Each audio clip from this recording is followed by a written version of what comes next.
Na conexão com outros seres e consigo mesmo, nasce a verdadeira chama da inspiração divina, uma centelha que se expande quando compartilhada, irradiando amor, compreensão e generosidade, demonstrando que a verdadeira essência divina é encontrada na união e no respeito mútuo. Na vida, toda vez que nós estabelecemos comunhão, nós temos a oportunidade de crescer como pessoas. Porque é na comunhão que nós nos fortalecemos.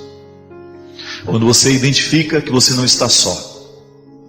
E é interessante porque a maturidade humana, esse processo natural e necessário, né? De você tornar-se adulto, de ser capaz de compreender a vida, as dores da existência sem que isso lhe cause tantos aborrecimentos, né? O processo natural de ser gente vai nos ensinar que quando nós partilhamos a dor ou a alegria, nós nos aproximamos do sentido mais profundo dessas realidades. Porque a partilha, ela revela o que está oculto. Ou até mesmo o próprio tempo vai nos ajudando a fazer com que essa partilha seja cada vez mais reveladora. E é por isso que é importante estar em comunhão. E o tempo todo o esforço humano é para estabelecer comunhão. Quando queremos amar e ser amados, isso é comunhão. Quando queremos ter amigos, quando queremos companhia, ainda que seja para ir ao cinema, isso é comunhão.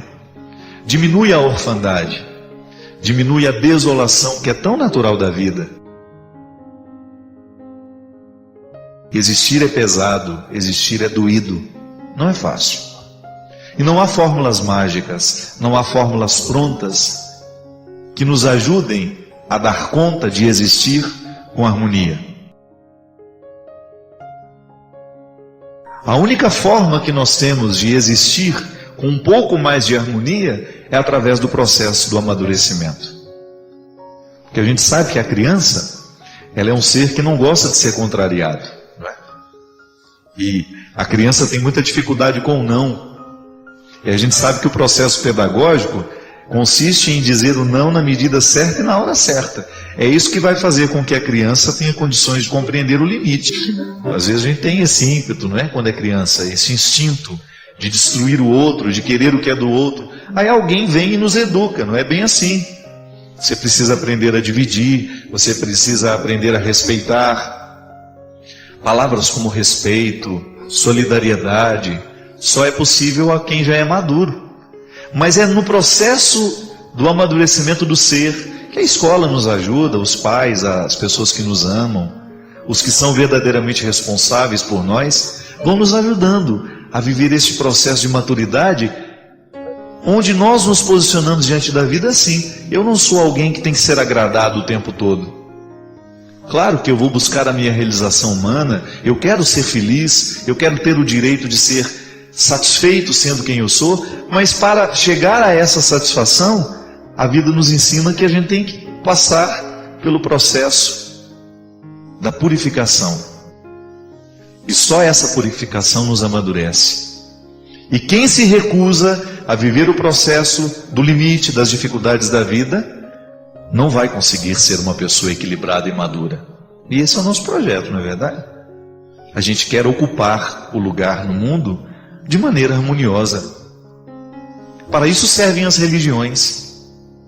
O discurso religioso, ele entra justamente para nos ajudar a trazer essas harmonias.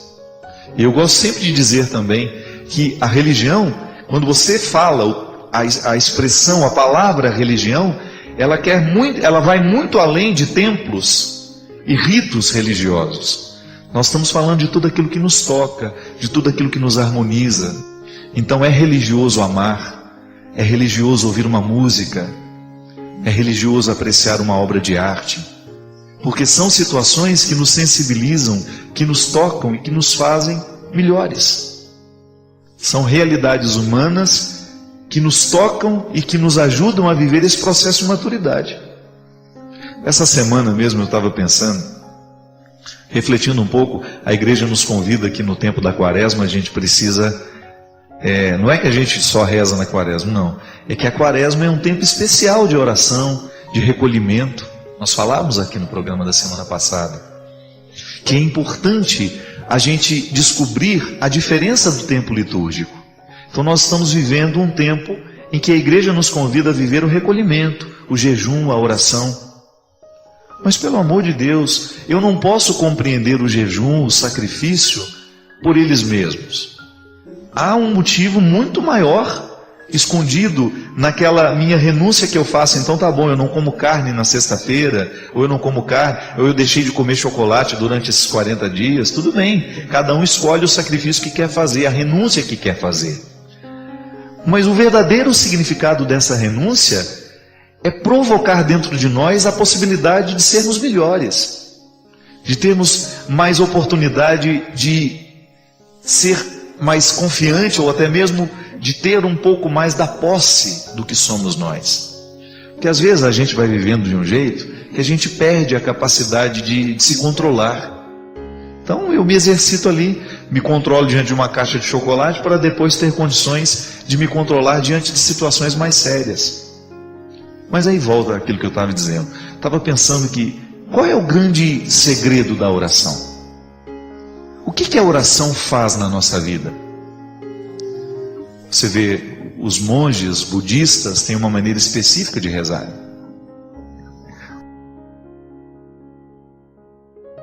O padre católico tem um jeito específico de rezar.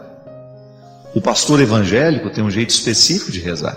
As religiões nos propõem os ritos, mas o que realmente é o teor deste rito? Quando eu deito a toalha branca sobre o altar para eu presidir a Eucaristia, quando eu celebro o rito católico cristão, o que eu estou propondo e o que eu quero experimentar desta oração? E sobre isso eu pensava, que a oração, ela é um instrumental que nos coloca num processo de autorreflexão. Eu vou me auto-refletir. Eu posso refletir sobre o outro, eu posso refletir sobre o mundo, mas a oração, num primeiro momento, ela me permite um olhar demorado sobre mim.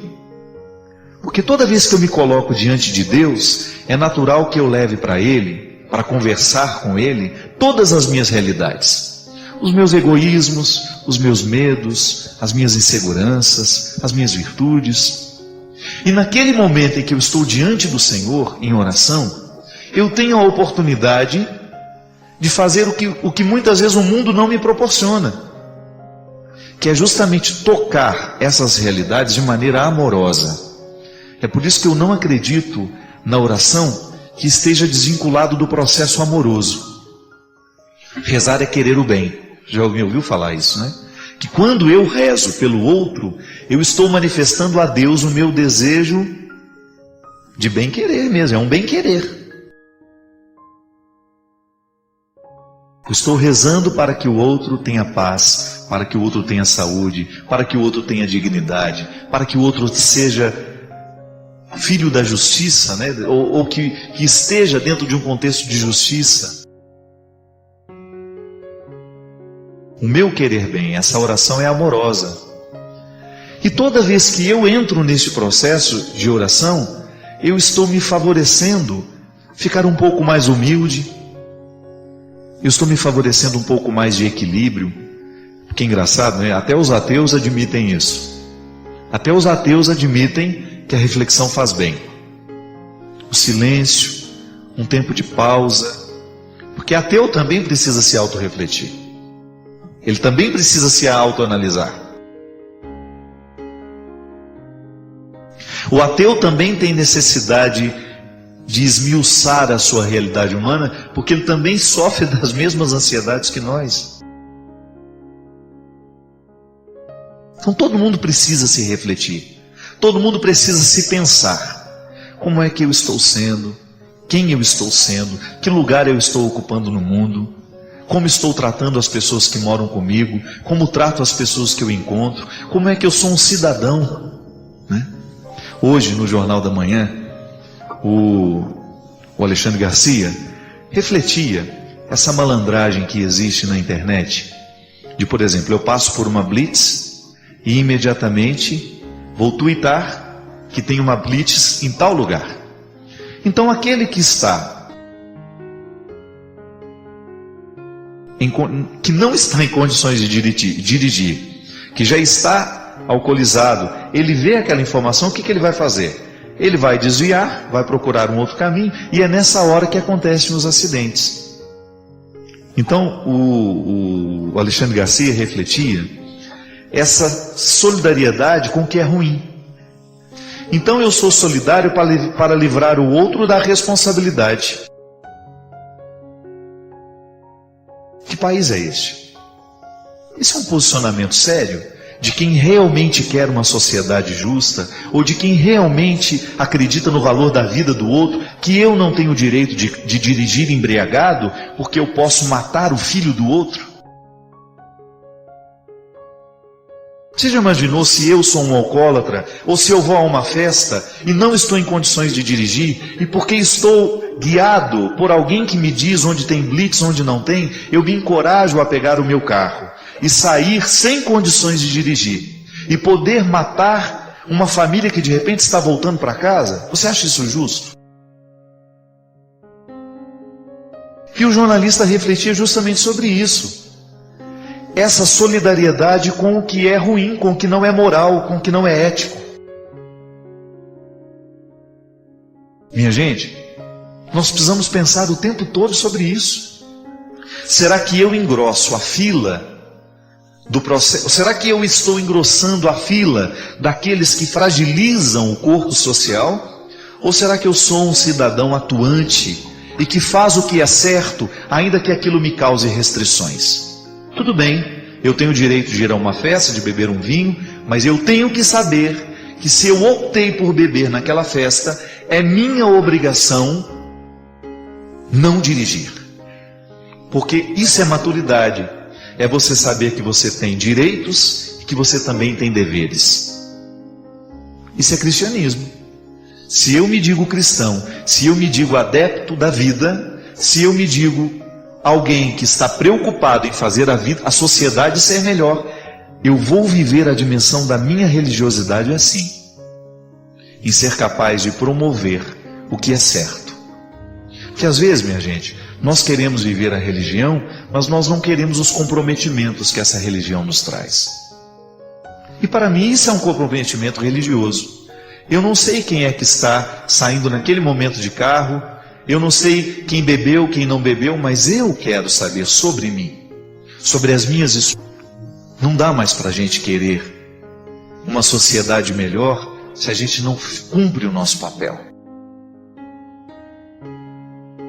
Eu não tenho o direito de querer um mundo melhor se eu não exercito a minha parte, se eu não realizo a minha pequena parte. Quando eu saio da minha casa, eu tenho que sair com todas as responsabilidades assumidas. Eu sou um cidadão. Isso é uma proposta religiosa. O cristianismo precisa mexer no nosso jeito de viver, nas escolhas que nós fazemos. Aí sim, nós estamos falando de uma religião que realmente possa fazer bem, que possa nos colocar como verdadeiros transformadores, como foi a proposta de Jesus. Maturidade, todos nós precisamos, nós nunca estamos totalmente maduros. E há sempre um passo a ser dado na direção dessa maturidade. Eu sei que você sabe, mas é bom lembrar que a primeira experiência que nós fazemos no mundo é a experiência do cuidado. Mesmo que você não saiba, mesmo que você não tenha consciência disso, porque você era um recém-nascido, antropologicamente falando, a primeira experiência que nós fazemos no mundo é o de ser cuidado. Porque nós nascemos muito precários, né? Talvez dos seres vivos aí, nós somos um dos que mais nasce incompleto. Por quê? Entramos num mundo dotados de tanta fragilidade, né? Nós não somos capazes de ficar em pé sozinhos, nós não temos condições de nos alimentar, a gente não tem condições de cuidar das nossas necessidades vitais e básicas, a gente está inteiramente entregue ao cuidado do outro. Pai, mãe, né, as pessoas mais próximas, são elas que cuidam da nossa indigência. São elas que diminuem as nossas inseguranças, os nossos medos, porque nós somos literalmente expulsos do ventre, né?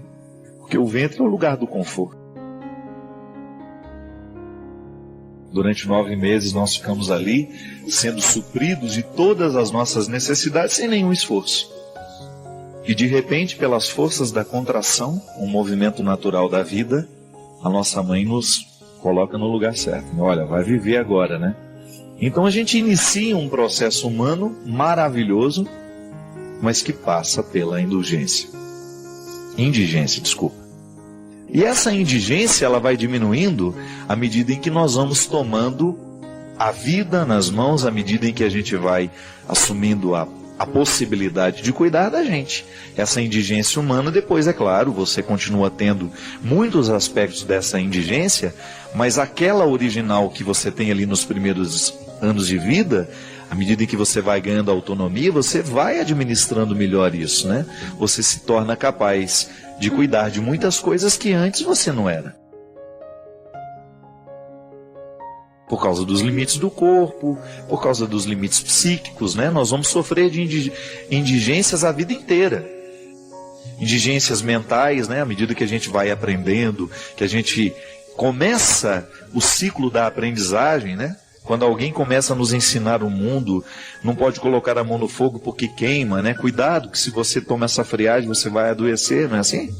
Você começa a aprender a cuidar das suas indigências. Você vai aprendendo as experiências do limite, que são positivas. Quando eu descubro que eu não posso, eu descubro que este não poder está a favor da minha sobrevivência. Eu não posso colocar a mão no fogo porque eu vou me queimar. É uma forma de proteger o limite da minha pele, né? Minha pele tem um limite, aí eu tenho que passar protetor solar para me expor ao sol. Eu começo a ser capaz de administrar os meus limites. E é interessante porque quando nós começamos a aprender a lidar com o nosso limite, nós exercemos um cuidado. E a ignorância muitas vezes nos priva do cuidado. Porque se eu não sei que o sol machuca a minha pele, eu saio sem o protetor. Mas a partir do momento que eu tenho a informação, eu começo então a passar o protetor antes de me expor ao sol. O que é a primeira mensagem que o cristianismo apresenta às pessoas é o amor de Deus. É o querigma, né? É o primeiro anúncio que nós fazemos. É a boa notícia, a boa nova, Deus ama você. Pronto. É para retirar o coração da ignorância e saber de que ele não está sozinho. O primeiro princípio da religião é esse, é ensinar que Deus cuida da gente. Que nessa experiência de sermos quem somos, de sofrer das indigências que a gente sofre, alguém cuida de nós. E aprender a experiência do cuidado de Deus na nossa vida também significa descobrir de que maneira eu preciso viver para que esse cuidado seja presente na minha vida, na minha história. Mas aí eu me surpreendo ao descobrir que esse amor de Deus me ama o tempo todo, mesmo quando eu não mereço. Não é? Mas quando eu descubro que sou amado por Deus, eu começo a ver as coisas de forma diferente. Ao descobrir que Deus me ama, que Deus cuida de mim, eu estou recebendo uma mensagem positiva, eu estou aprendendo um valor que começa a nortear as minhas atitudes para que eu possa responder a este amor de maneira equilibrada, afetiva, racional também, e poder fazer da minha vida uma experiência de correspondência a esse cuidado. Tá bom, eu acredito que Deus me ama, eu acredito que Deus cuida de mim. Como é que eu vou responder a esse amor? Cuidando também de mim, fazendo de tudo para que eu possa ser uma pessoa boa, para que eu possa viver bons valores e possa ajudar aqueles que estão do meu lado a também descobrirem o mesmo valor que eu vivi e experimentei. É aquela história da samaritana, né? Que vai, conhece Jesus, volta para o seu povoado e diz: Olha, eu agora estou dizendo não é porque vocês me falaram dele, é porque eu pessoalmente o experimentei. Toda vez que nós fazemos a experiência do amor de Deus na nossa vida, é natural que a gente queira contar para o outro. Por que eu não vou dividir o que me fez bem? Eu sei o tanto que Deus alterou na minha vida. Eu sei o tanto que foi diferente na minha história, desde o momento em que nele eu confiei. Que nele eu pautei a minha palavra, a minha conduta, os meus valores. Desde que nele eu comecei a viver e incorporei aquilo que para mim era uma consonância direta com aquilo que ele me pedia, na minha vida, nos meus limites, nas minhas possibilidades, e comecei a viver segundo esse amor que me ama. Então a minha vida precisa ser uma resposta ao amor que me ama. Responder ao amor que me ama com as minhas atitudes, com o meu jeito de ser, com a minha missão, com o meu trabalho, com a minha solidariedade. É o mesmo que hoje você é convidado a viver também. Talvez essa mensagem já tenha chegado tantas vezes no seu coração, mas será que ela já surtiu o efeito que ela pode surtir? É como uma planta que recebe um adubo, mas ainda não foi totalmente beneficiada pela força que aquele adubo tem, porque existe um tempo para aquilo acontecer, para fazer crescer. Pode ser que você ainda não esteja se beneficiando de saber essa verdade. Ou ainda sabe de um jeito que ainda não transformou, não é? Porque às vezes é assim. Às vezes nós temos a informação, mas a informação ainda não transformou a nossa conduta.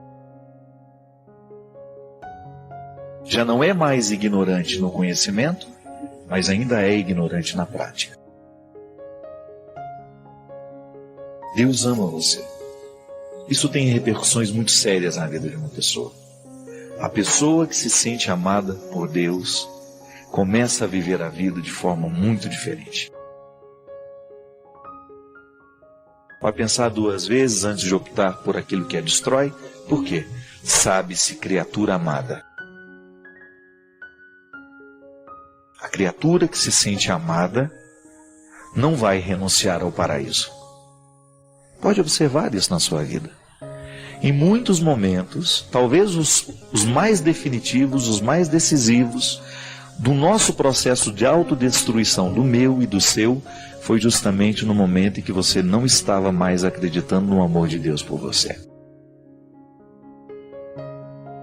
Porque essa linguagem religiosa, o amor de Deus por mim, por você, essa linguagem religiosa precisa se desdobrar no nosso dia a dia, minha gente.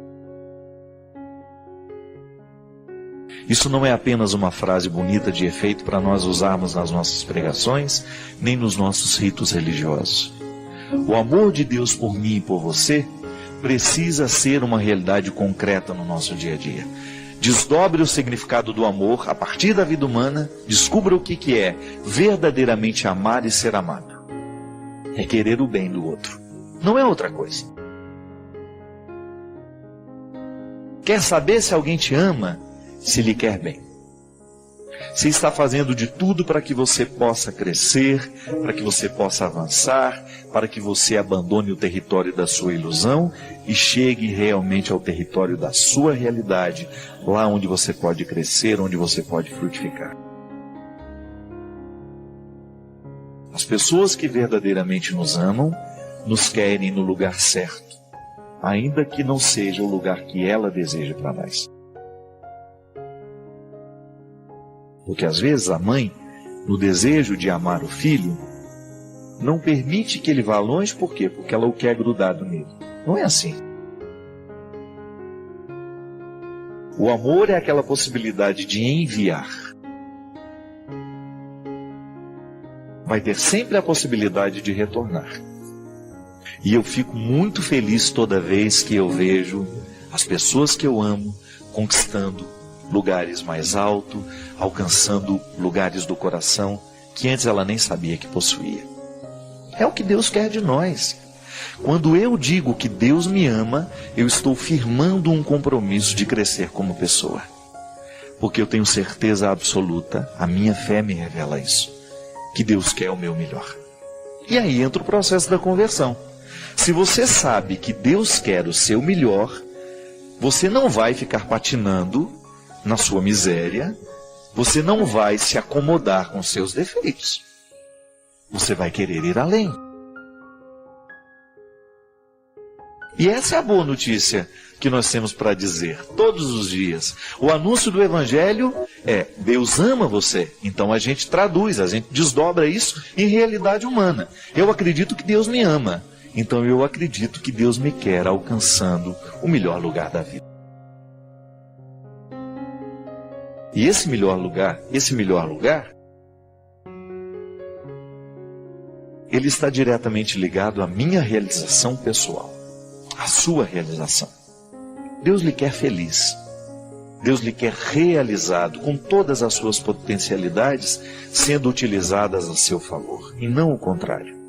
Porque quando o seu coração se rende a tudo aquilo que é mesquinho, você paralisa o seu processo de crescimento. Quando você se rende aos vícios, você está paralisando o seu processo de crescimento. Quando você nivela por baixo a sua condição existencial, o diabo está vencendo. Porque o que o diabo quer é o fracasso humano. Diferente de Deus, que quer a realização. Não é mais fácil compreender assim? Deus cuida de mim, Deus me ama e me promove. E atender a esse chamado na minha vida significa estar consciente do processo de transformação que eu terei que viver para que esta realização humana aconteça na minha história. É o que eu desejo para você. Que a cada encontro nosso aqui, nós tenhamos a possibilidade de crescer como pessoas. Que nós tenhamos a oportunidade de avançar para águas mais profundas no nosso autoconhecimento. Que nós tenhamos a possibilidade de tomar posse desse território que Deus já reservou e preparou para mim e para você. Queria aproveitar, outro dia eu recebi um e-mail, não tenho ele aqui em mãos, mas eu me recordo que a pessoa estava questionando um trecho da minha pregação lá em Belo Horizonte. E a pessoa dizia que que foi muito bonito tudo que eu falei, mas que eu coloquei uma dúvida no coração dela. Eu estava dizendo que o que nos salva não é o tanto de vezes que nós vamos à missa, mas é o tanto de vezes que o amor demora dentro de nós. Então ela estava me questionando se eu estava relativizando o valor da Eucaristia. De maneira nenhuma, né? O que eu estava dizendo é que o valor da Eucaristia não está no quanto nós repetimos o gesto, mas é no quanto o gesto demora dentro de nós. Mesmo porque um conceito interessante, minha gente, da liturgia eucarística, da teologia que a liturgia nos ensina, é que a missa não termina. A missa é processo de continuidade. O que tem fim é a celebração. Tanto é que o padre nos despede assim: vamos em paz e que o Senhor nos acompanhe. A missa não termina. Eu me lembro que quando era criança escutava a comentarista dizendo isso, e o padre às vezes também dizia: a missa não terminou, vamos em paz e que o Senhor nos acompanhe. Um jeito de nos ensinar que o momento celebrativo ele é apenas um início daquilo que se estende na vida. Tanto é que é cíclico. O ofertório é o momento em que a gente mais entende o processo cíclico da celebração, porque ele é o momento em que nós trazemos as oferendas, isto é, aquilo que é a matéria-prima da vida a ser celebrada. No pão e no vinho estão todas as nossas atitudes que nós queremos que sejam transformadas, todos os nossos ódios, todos os nossos rancores, que nós queremos, junto com o pão e o vinho, sejam transformados no corpo e o sangue de Cristo. É o que o filósofo chamava, Teilhard de Chardin, chamava isso de cristificação do universo. Era bonito que ele compreende todas as realidades, da mais simples à mais complexa, como um processo semelhante.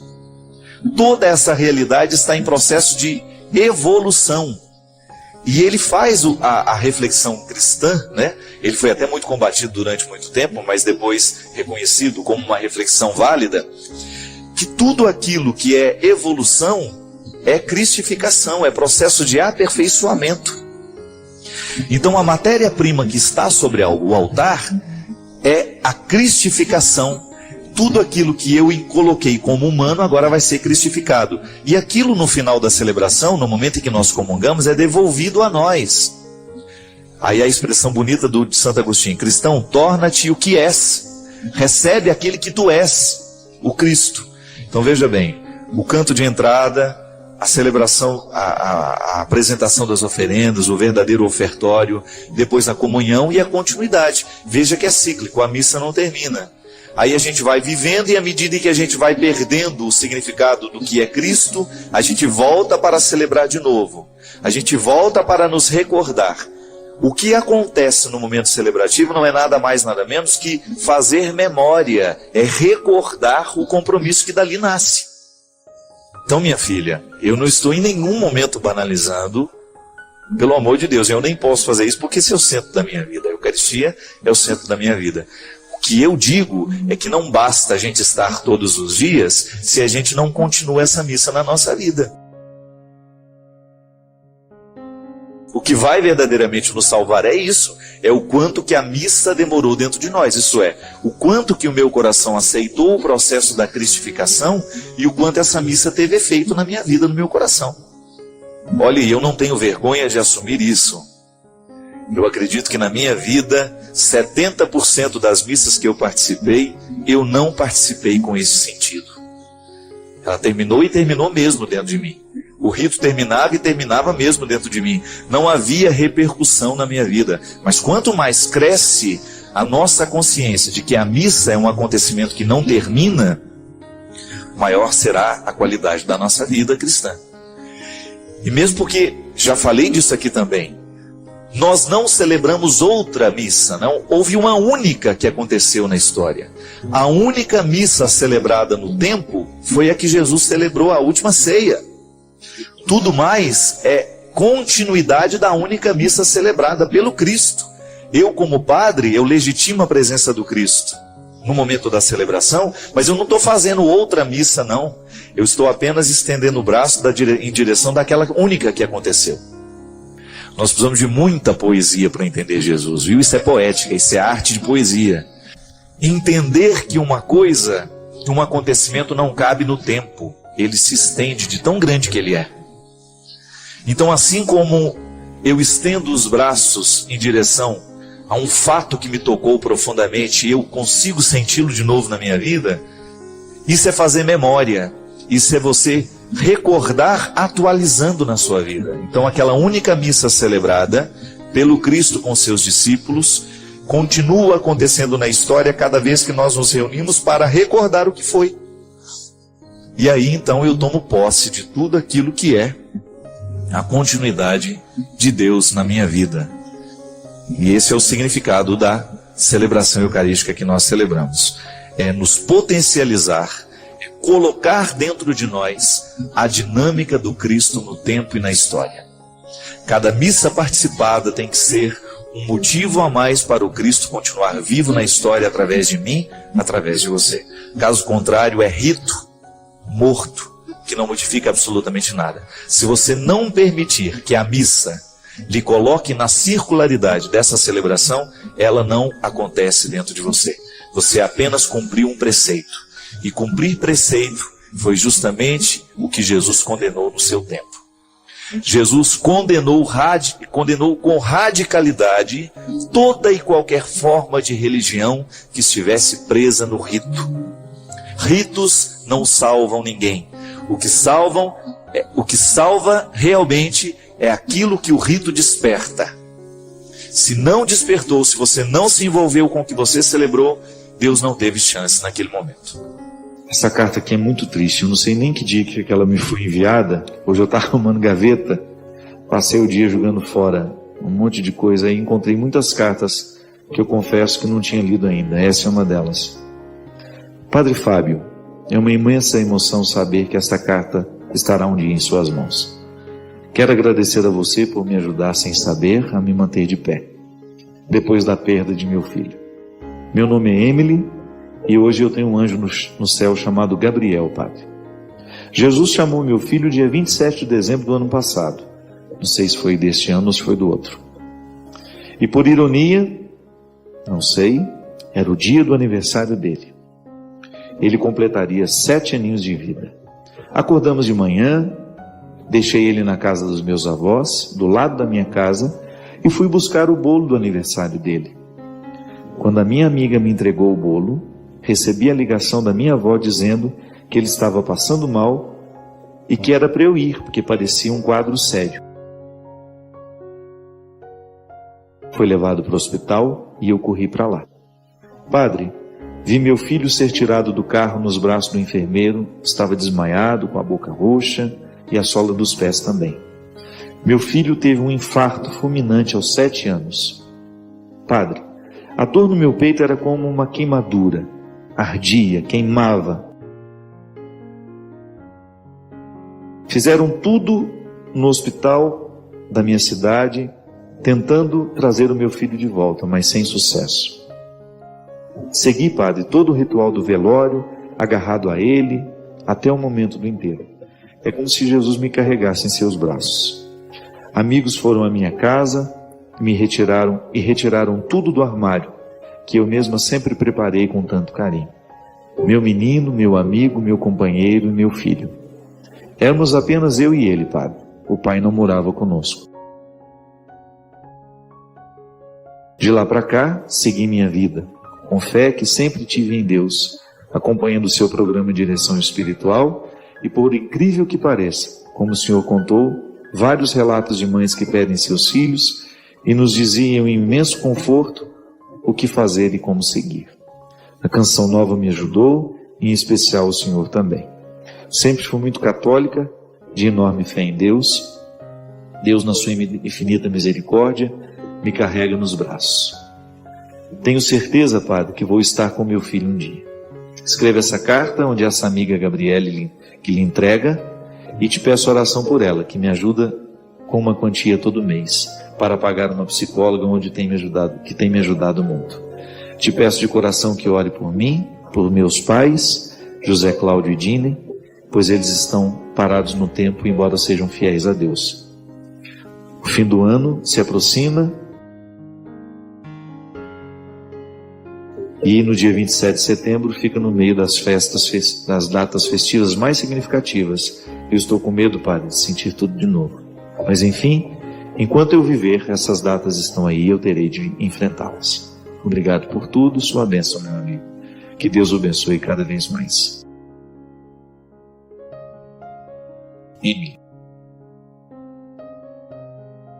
Minha filha, eu sei, não tenho ideia se essa carta me foi enviada no ano passado, eu creio que não. Acho que ela me foi enviada em 2014. Os sofrimentos, eles não envelhecem, né? Eu tenho certeza que você continua o seu processo de luta, libertar-se da perda, da mesma maneira como nós também precisamos libertar o nosso coração de tudo aquilo que um dia amarrou, que nos impediu de ir além, porque as dores nos paralisam, os sofrimentos nos paralisam, as mortes nos paralisam. E você, Emily, com certeza precisa enfrentar diariamente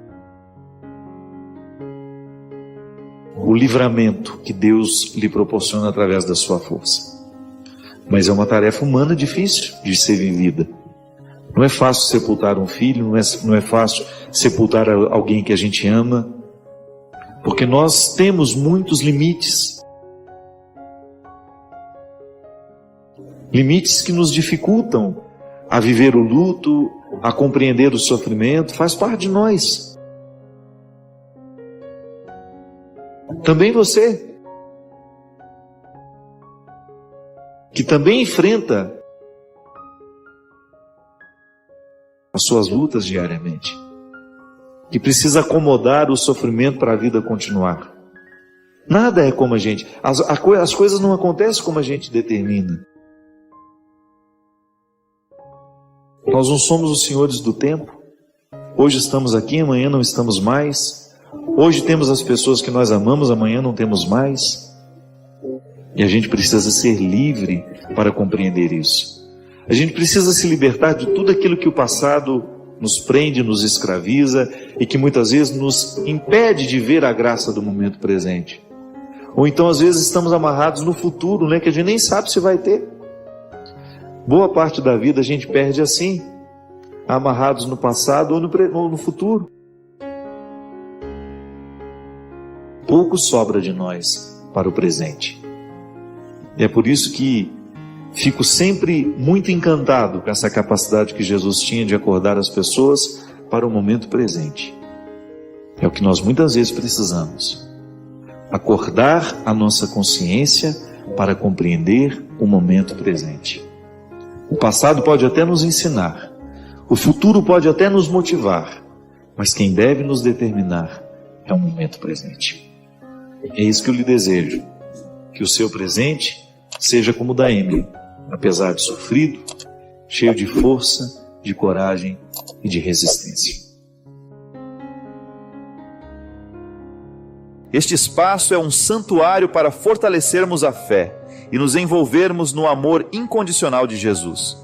Ao inscrever-se, abra seu coração nos comentários e compartilhe como as palavras de reflexão ressoam com o amor de Cristo em sua vida. Unidos, somos guiados pelo amor divino.